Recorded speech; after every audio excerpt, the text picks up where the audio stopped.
নমস্কার বন্ধুরা, সবাইকে আমার কিচেনে স্বাগতম। আজকে আমরা আপনাদের সাথে ইলিশ মাছ দিয়ে আলু বেগুনের পাতলা ঝোলের রেসিপি শেয়ার করতে চলেছি। আপনারা সম্পূর্ণ ভিডিওটি দেখতে থাকুন।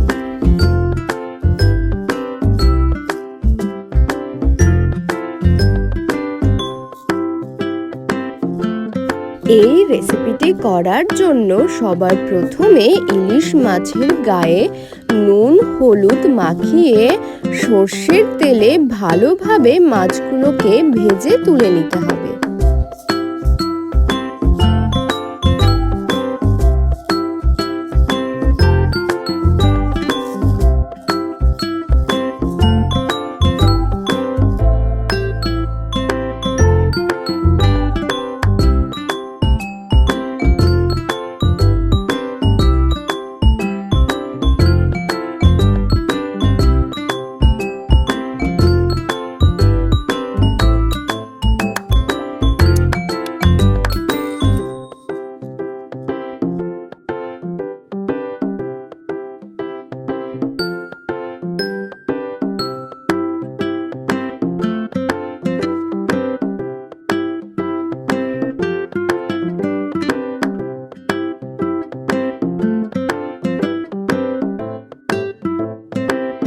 এবার ওই মাছ ভাজা তেলের মধ্যে আলু ভেজে তুলে নিতে হবে।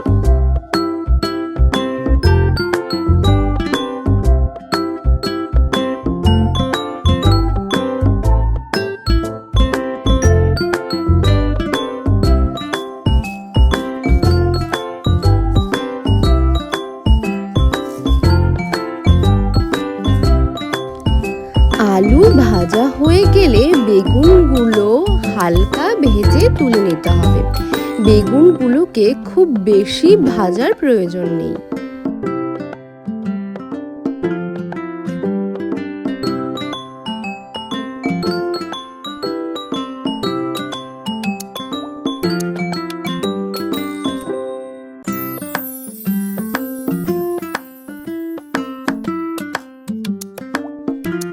এবার ওই কড়াইতেই আবারও কিছুটা সর্ষের তেল দিয়ে তার মধ্যে তেজপাতা, শুকনো লঙ্কা, গোটা জিরে ও গোটা গরম মশলা ফোড়ন দিতে হবে।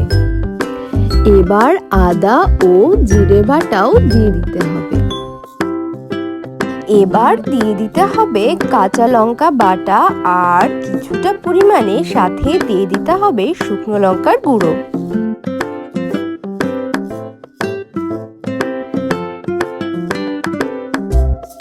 এবার এই মশলাটার মধ্যে ভাজা আলুগুলোকে দিয়ে কিছুক্ষণ কষিয়ে নিতে হবে।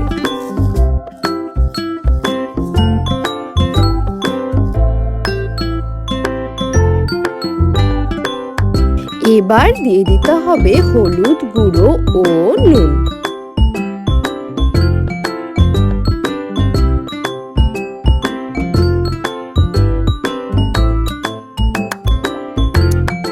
আলুটাকে ভালোভাবে কষিয়ে নেওয়ার পর দিয়ে দিতে হবে ভাজা বেগুনগুলো।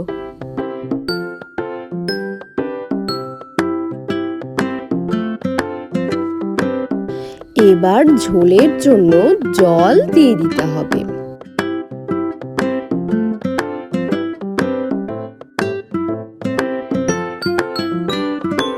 ঝোলটা ভালোভাবে উঠলে ভাজা মাছগুলোকে দিয়ে দিতে হবে।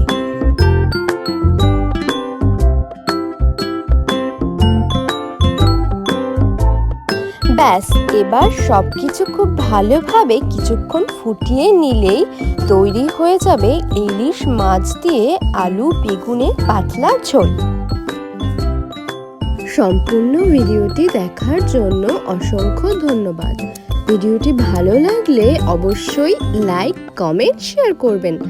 আর এরকম নতুন নতুন টেস্টি খাবারের রেসিপি দেখতে হলে অবশ্যই চ্যানেলটি সাবস্ক্রাইব করবেন।